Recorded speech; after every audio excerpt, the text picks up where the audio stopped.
Hello, everyone. My name is Nathan Long. I'm the president of Quest Trust Company. How are you doing today?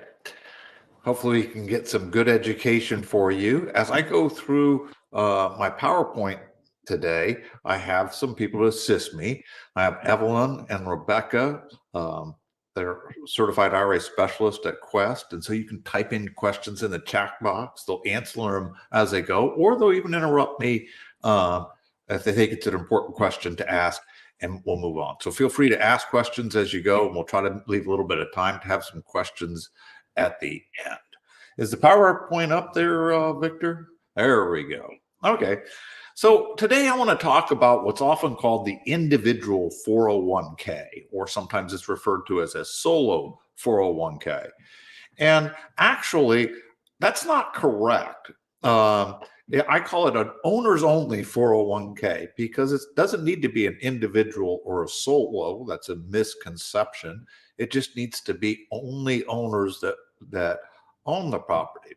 We'll find that a lot of people, I think, don't use 401ks when they would be very, very helpful, and probably because of the onerous, how difficult it is to use them.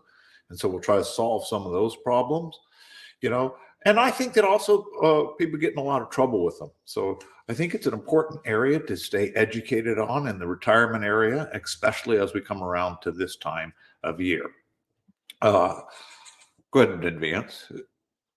I'll just move my hand when I like that when you need to. We're having problems with the, that's why we're starting a little bit late. Having a little bit of problems with the PowerPoint as we go along. So just letting y'all know. So often I hear people come up to me all the time that are like, what's better, an IRA versus the 401k? Or let's give a speech, IRA versus 401k. Man, it is not IRA versus 401k. You should have an employer plan along with your IRAs, and they're meant to run in tandem with each other. I would never recommend having a 401k without having the IRAs in it, especially with the robust 401ks we have out today that allow for Roth contributions. I mean, a 401k is not a Roth IRA. So, it's important to run that Roth IRA alongside of it for things like the 5-year rule. People can get done with the 401k and move it over into the Roth IRA. But if they hadn't had a Roth IRA running, they don't have it. Also, both are intricate parts of planning for your retirement, either using tax diversion to divert taxes to the future, or to build that Roth account that I like to talk about a lot. If you've ever heard me talk about it, I really do like everyone developing some Roth IRA type of retirement funds, especially if you have the ability to grow your money through things like self-direction. So let's discuss some of the advantages a 401k has, because that's what we're here to talk about today, over other types of retirement accounts, because there really are a lot of advantages that. Now, the way we developed a solo or individual or owner-occupied 401k is normal 401ks have a lot of requirements to them that are required to protect the employee, right, from the mean old owners doing bad things, because that has happened a lot, Bernie Madoff, right? So there's all types of things in there, balancing things that we can actually remove out and then get all the benefits of the 401k if the only people that are working in the companies are owners of that company, because we don't have any common law employees in there to have to take care of. So what are some of the advantages? One of the big advantage people have with a solo 401k is what we call checkbook control. When you're dealing in unusual assets, let's say buying a fix and flip property for real estate, you may have a lot of expenses like paying out contractors and buying paint or whatever else that may come up, paying taxes on a property. And it's much more convenient to be able to write your own checks. I think that it becomes complicated when you do that with an IRA. You cannot have unfettered access to the funds, but the rules are different with 401ks. I know a lot of people try to get around the rules by creating a checkbook control LLC. It's supposed to be like a little magic washing machine. Just put an LLC in there. It makes all those pesky rules people like me talk about go away, which is just not true. But inside of a solo 401k, you are the trustee of that account. So the owner is the trustee and imparts onto them huge amounts of responsibility, but it also imparts onto them a lot of strength. And one of those big strengths is allowing us to have control by being able to write those checks individually. I know what some of you are thinking, like, oh my God, I don't know that I want my people to have that type of control. Not sure we can trust them. And I understand that. Trust me, I'll try to get back to that as an issue. Often when we find a solution to a problem, it comes with its own set of problems. Advance to the next slide. One of the huge advantages that is allowed inside of a solo 401k is the ability to contribute large contributions and even at lower levels of income.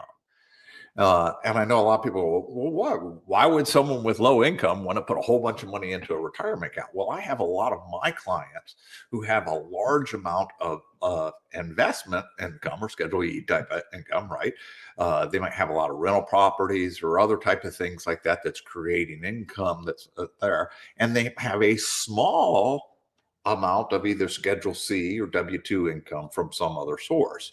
Often, maybe they're a realtor and they don't do a lot of real estate, but they get some commissions or they go something like that. I have a lot of engineers that do some work. So they're trying to move large amounts into their retirement accounts is one of the things I have. Then, of course, there's just people that make a lot of money, want to move a lot into the retirement accounts to defer that income. For either reason, the 401k allows you to put a lot of money in. And the reason that you're allowed to put a lot of money in is you get to kind of wear two hats. You get to be the employer and you get to be the employee. So you kind of get to contribute both ways. As the employee, you get to contribute dollar for dollar what you would make. Up to $23,000 for 2024 with $7,500 in catch up if you've reached over the age of 50, right? And then approximately 20% of Schedule C earnings or 25% of W-2. There is a calculation in there. I'm sure you're aware. Same calculation with SEP IRA, right? So you get to add that on top of that. For example, a person that had their own company that paid themselves W-2 employees can take, and they made $40,000 in wages and they were over the age of 50, they could contribute that $23,000 plus $7,500 catch up plus another $10,000 as the employer. And the employee contributions can be made either Roth or traditional, depending on what you're trying to accomplish in their tax planning situation. And again, you can get all the way up to, for 2024, $76,500 as a total deferral. So that's a pretty strong deferral. Now, for companies where it's husband and wife, they can both take advantage of those, right? If they both work in the company and they both have income coming out of there. Plus, of course, we can use this income to make those contributions to either traditional or Roth IRAs, so we can double up or add into what we can contribute into that by running those IRAs in tandem with the 401k. All right. There are different ways to fund or move money into 401k. There's our profit sharing contributions, right? This is what I was talking about being the employer. You can either make a traditional or a Roth contribution as the employee, but we also have the ability to move over or roll over funds from other types of accounts, like for other 401ks from previous employers, SEP IRAs, other types of employer plans can also be moved into these. Very important that, as you know, with a solo 401k, the client is the trustee. They will have to track each one of these different types of contributions and each one, how it's invested, its return, and how it is managed inside the 401k.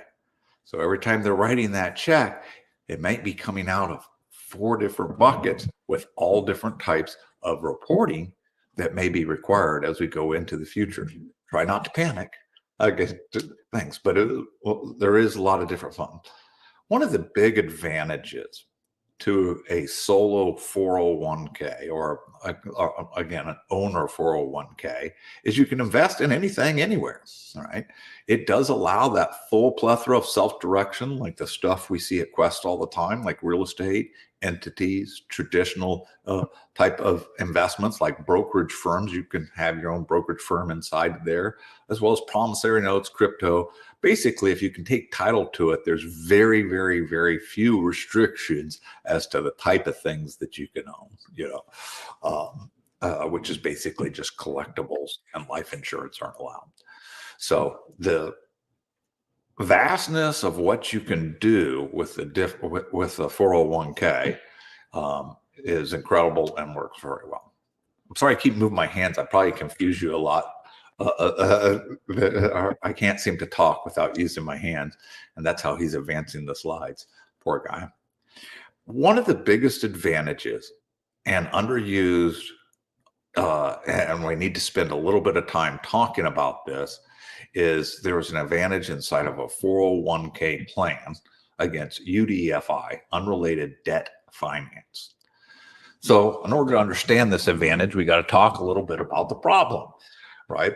There is a time whenever IRAs can have taxation that occurs inside of the IRA. This is taxation to the IRA. So advanced slide.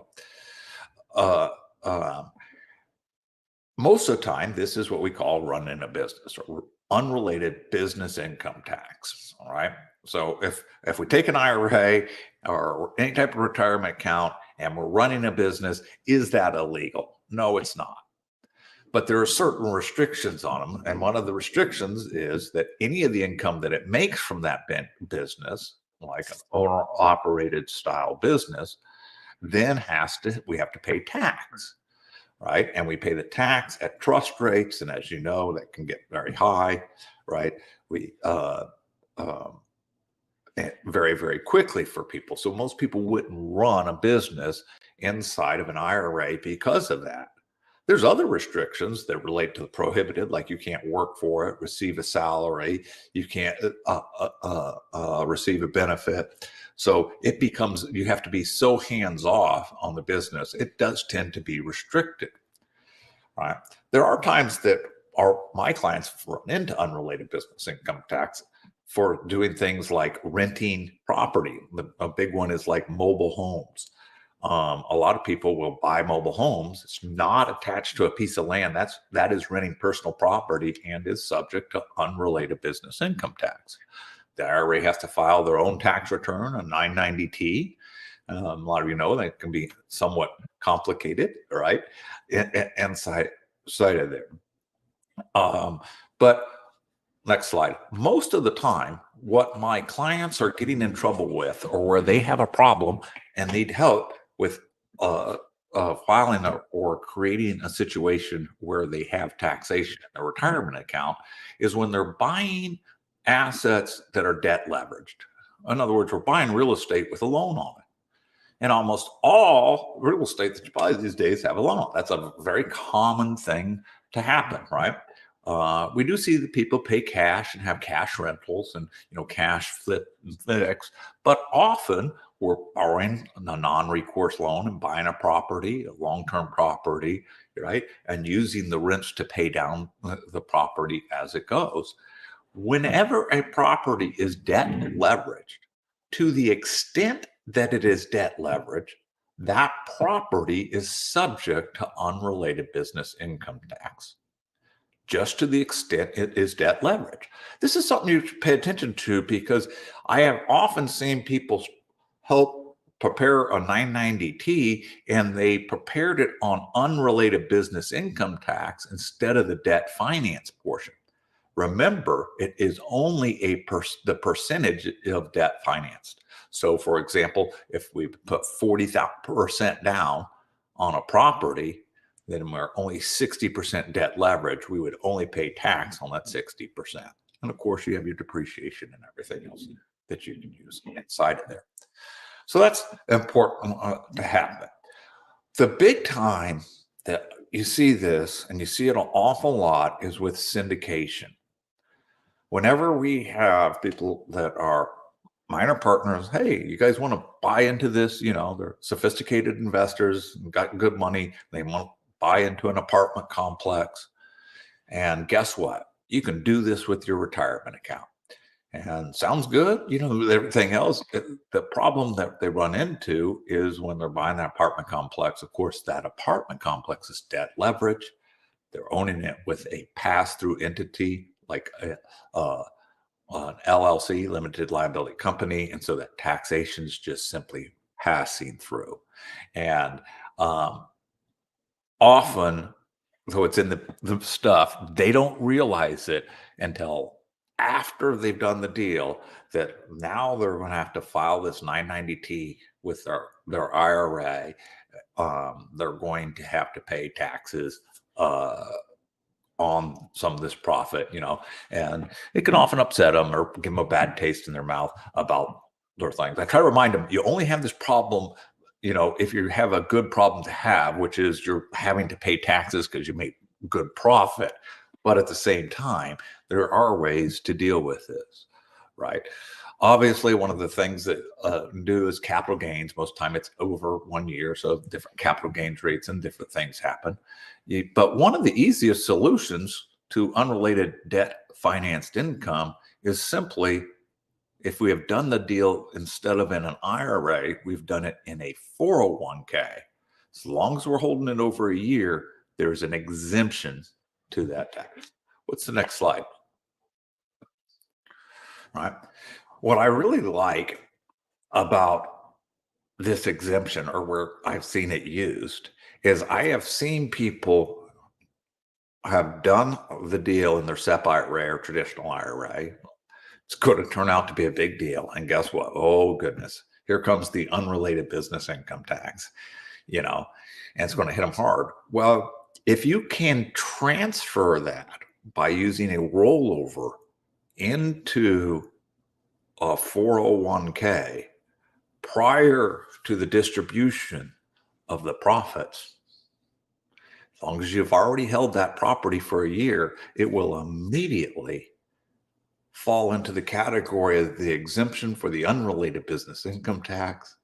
Don't have to fill out that nasty 990T and do not have to pay the tax. It is like a silver bullet. It solves the problem. The only issue, next slide, is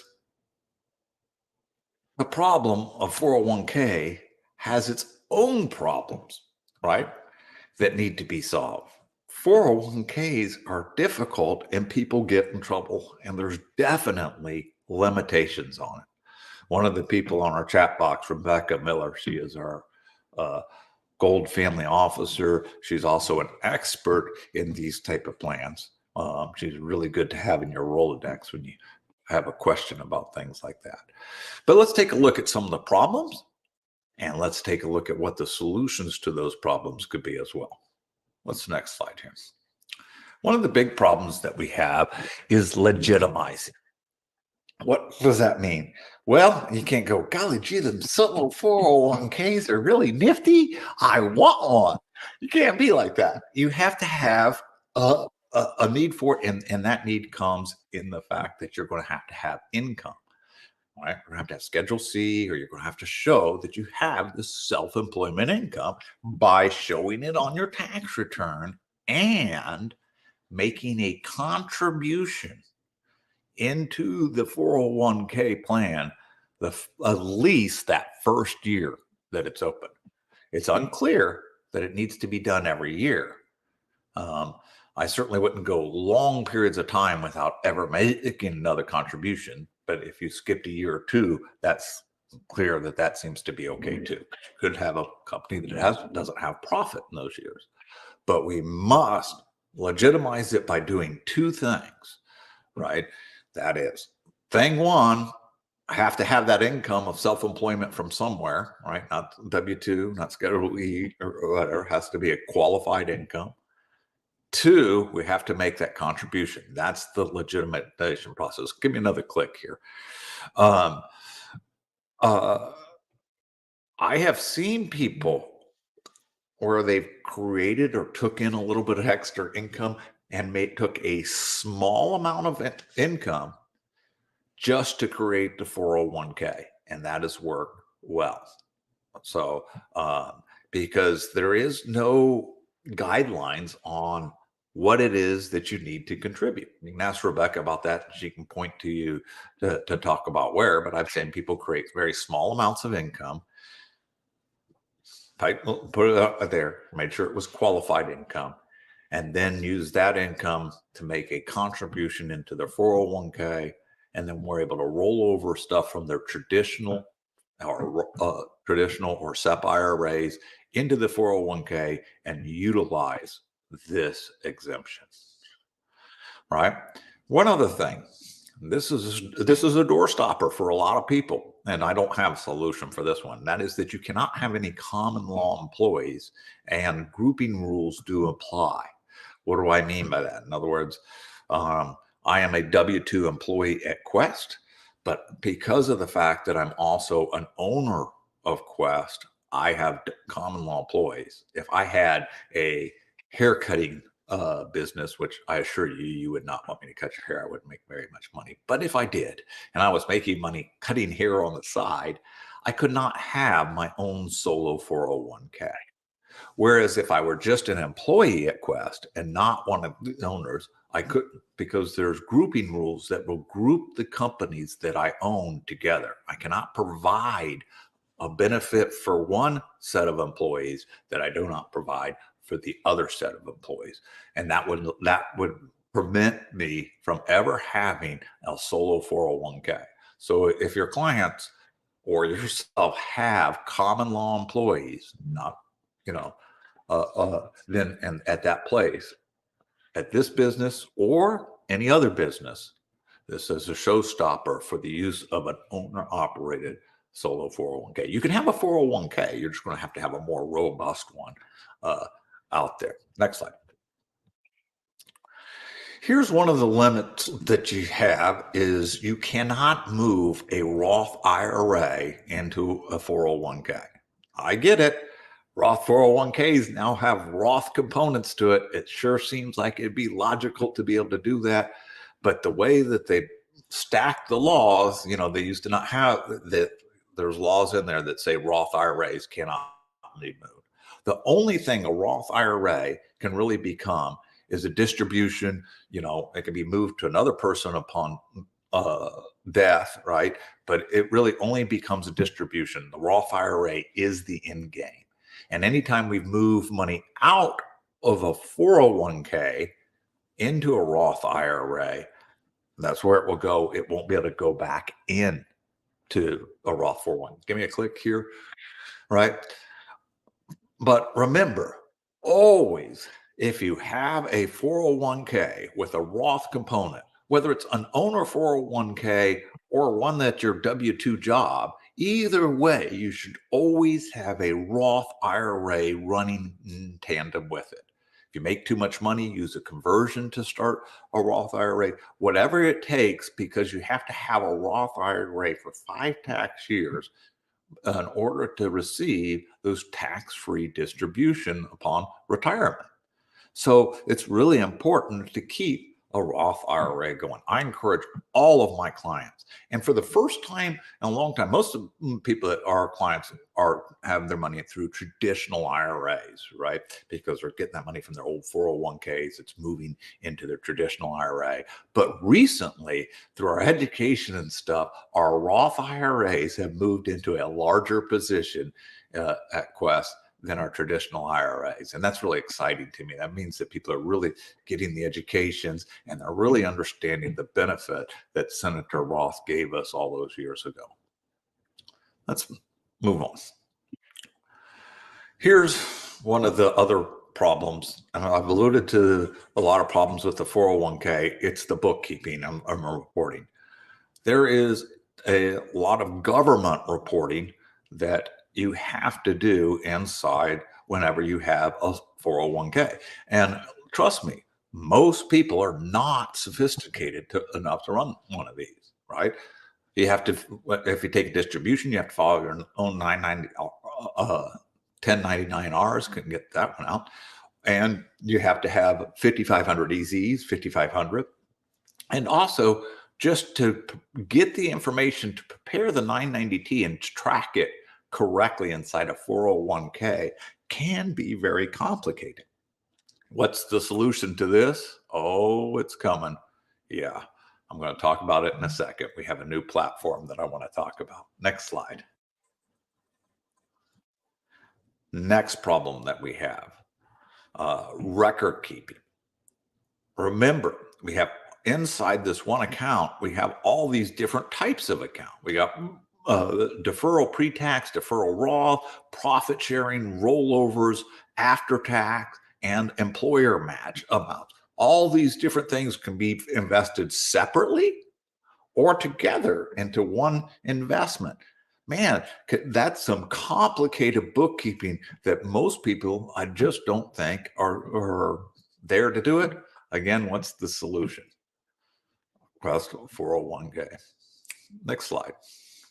What's the next problem? There's no oversight when you're your own trustee. There's no one looking over it. And there is things that occur like prohibited transactions. I feel familiar with Quest. We spend lots of time training about who cannot do business with retirement accounts, like cannot, do business with yourself or your spouse or your lineal ascendants or descendants or their spouses or companies those people own, control, manage, or highly compensated thereby. And it could be very easy to get off.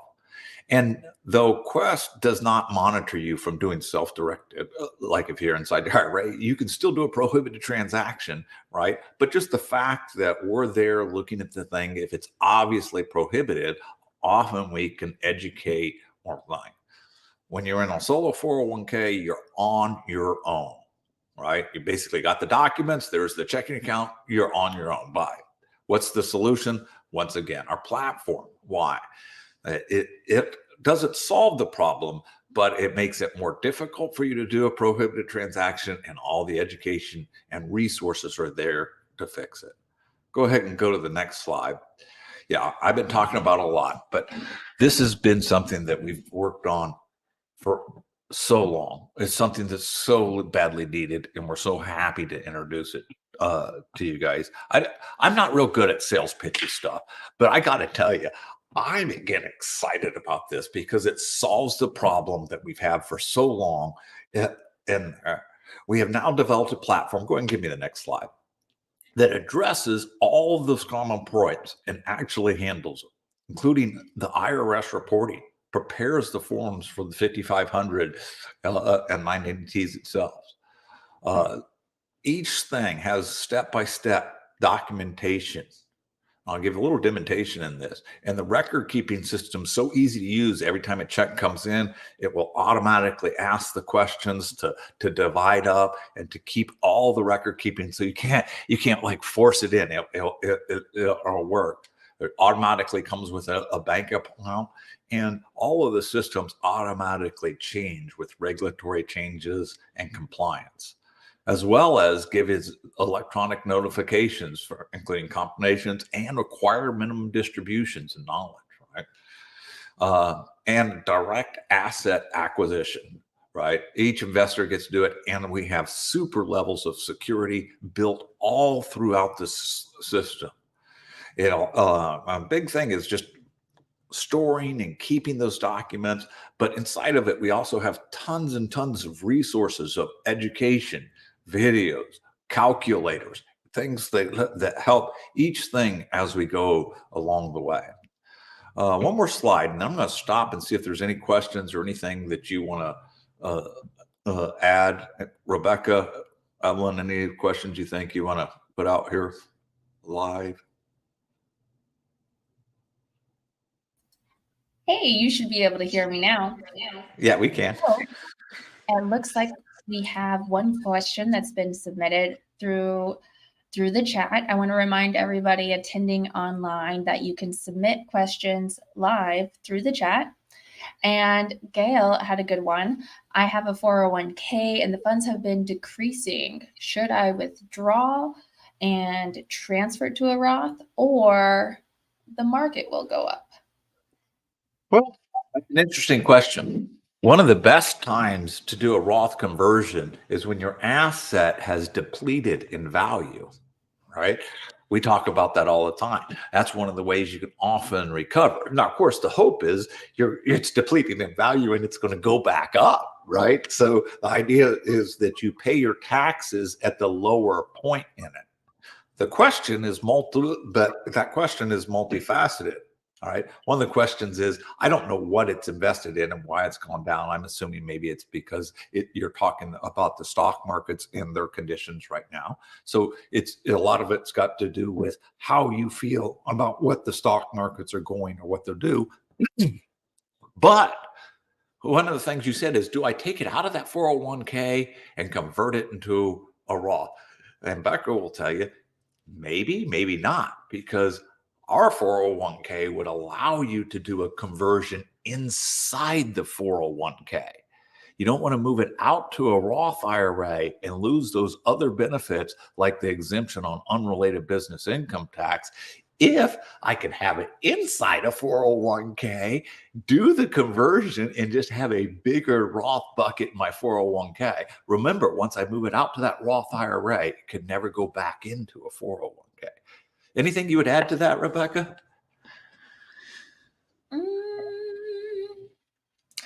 You can contact our office to speak with a solo 401k specialist, and we can also tailor that education for you and your investment goals. So don't hesitate to give us a call so that we can ask you some more questions about your current plan to better answer and provide you education. It looks like we have another question here from Chad. Thank you, Chad. Chad has a Schedule C business, but he does not draw a salary. Can he contribute both as an employee and employer if he only has net income from the Schedule C business? Yes, it doesn't limit you as long as you're paying tax on that, right? You'll want to make sure that you understand the calculation.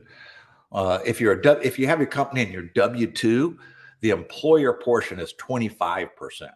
But if you're a Schedule C, it's the net Schedule C of self-employment. It's got a little calculation in there. It ends up a little bit less than 20% is what you're going to end up as the employer.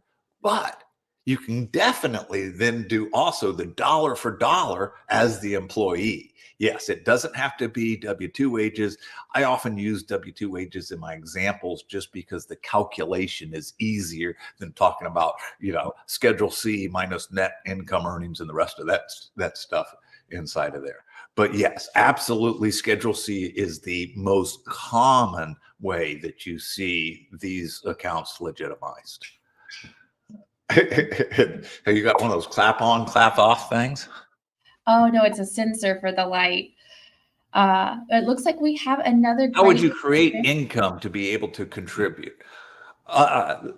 It depends. First of all, maybe you just accept some additional work, right? Maybe you accept some work as a consulting fee or something along those times.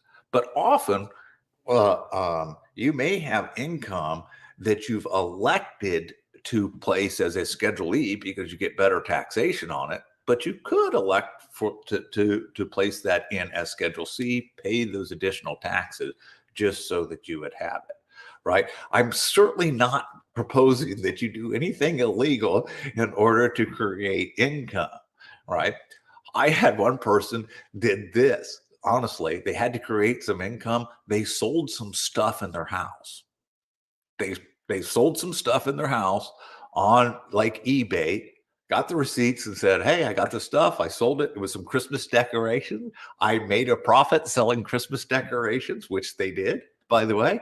They showed their profit, and that's what they used to create income. So again, wasn't trying to get you to do something illegal. I'm just saying there's creative ways to do things like that. One of my other friends, he has financial friends, and he just sat down and, gave some engineering advice to one of his friends who kindly paid him a fee that he used in there too. That's probably getting a little risque, but anyway, I should mention that. I have seen people do such things. If there's any more questions, I'll move on. Okay, how would you create a Roth IRA when you're again? How do you create a Roth IRA when you're above the income limits? Right. You have to take those opportunities if you have a year where maybe you can move those income limits down through doing it, or there's still also opportunities to do conversions from traditional IRAs into Roth IRAs. Anything you'd add there, Rebecca? No, I think you nailed it on the head. Okay. I'll go on with the presentation. Keep the questions coming. I just thought I'd pause and say, again, our platform does things that no one else's platform does at this time. And this allows for people to confidently use a 401k.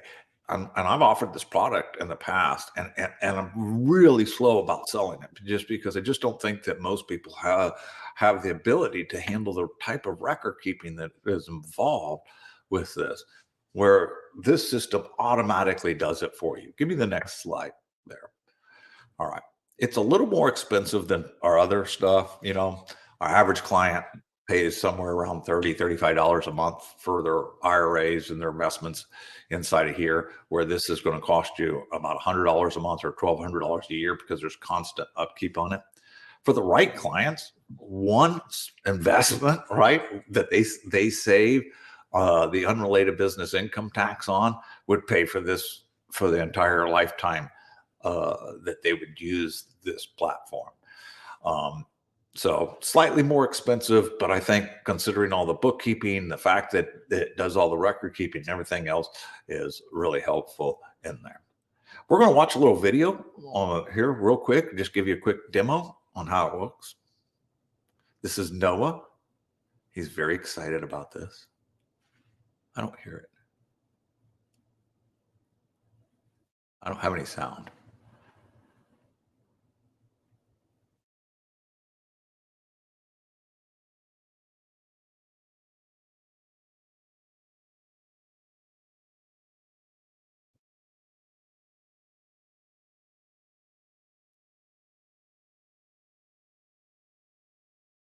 Is it playing? Okay. Technical difficulties. Stand by again. I still don't have sound. But there's Noah.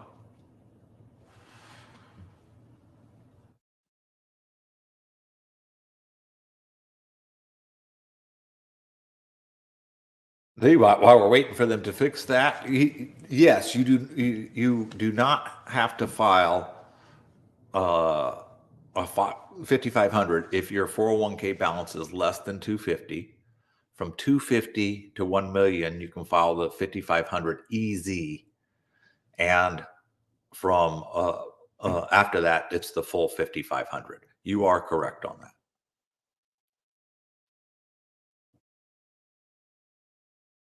I don't know if anyone's hearing this. So you're not hearing it either, Rebecca?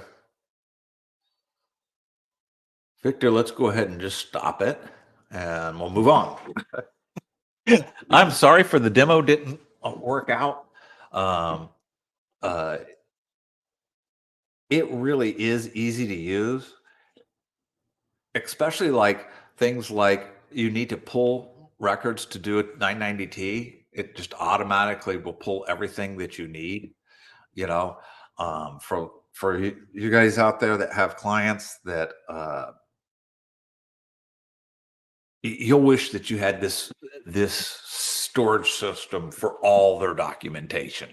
It's that robust. It just really is easy to use, and I've heard nothing besides phenomenal things there.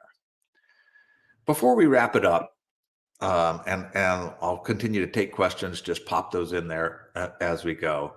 I just want to take a minute and talk about Quest for those of you that aren't familiar with us.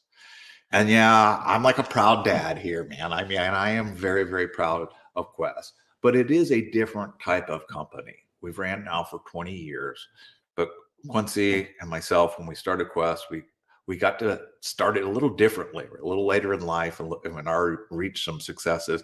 So we're a little more idealistic. And we kind of put the company on its end. We had a great product. We knew that self-direction was cool and people like it, but it took a lot of education and it took a lot of time to educate our staff to be able to do it.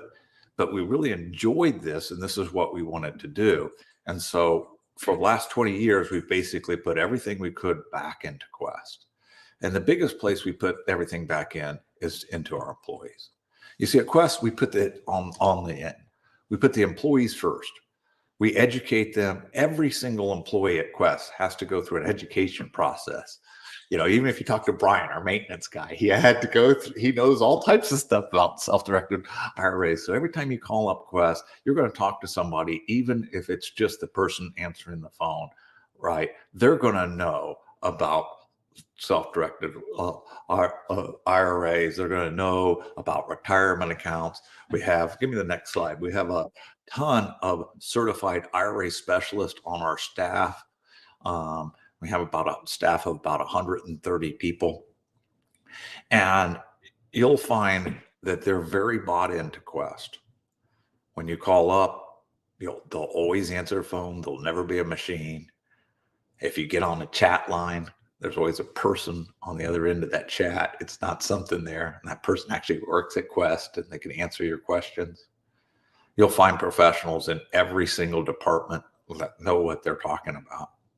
There's a difference between custodians. The difference in pricing between self-directed custodians isn't that great, but the difference in service is tremendous.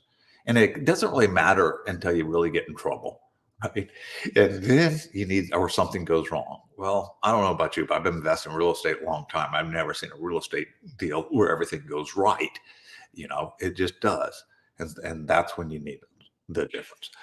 And Quest has been around, give me the next slide, for a long time. And we based ourselves on education. We educate our staff members tremendously. And we also do tons of education available for free. Our education services are available to anybody, whether they're our clients or not. We often get people who have fallen into trouble with a 401k. They're not our clients. We will spend a long time just trying to help them. In the end, we will eventually become our clients, you know, but you don't need to be our clients to call up, speak to an IRA specialist, and get education. For you guys out there that are looking for new business, right? We have tons of networking events. I've got, if you scan this thing, we have a national networking happy hour coming up in December that you can get online and plug your business and say that you're looking for more events and other types of things. We also have our Quest Expo coming up. We do this about every 18 months, right? This is a big expo. You can get tickets. A lot of people from our space will be there. The last expo we did, we had about 1,000 people there. We'll probably double or triple that this time.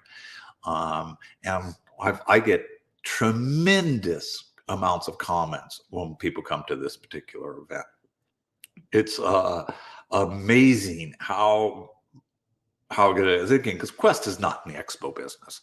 So everything that we do, we just try to put back into the expo and make it a little bigger and better each year, you know, and provide like a education. We will ensure that the education that you'll receive will be top notch, and the networking is phenomenal at these particular events.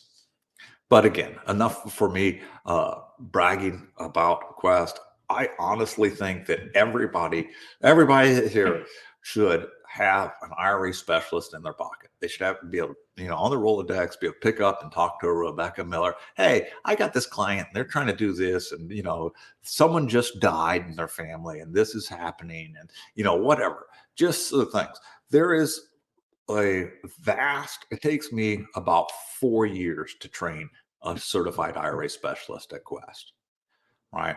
And that training is different than the training that for you to expect to be a retirement specialist on all the different areas would be different cards. What was the question that just popped up?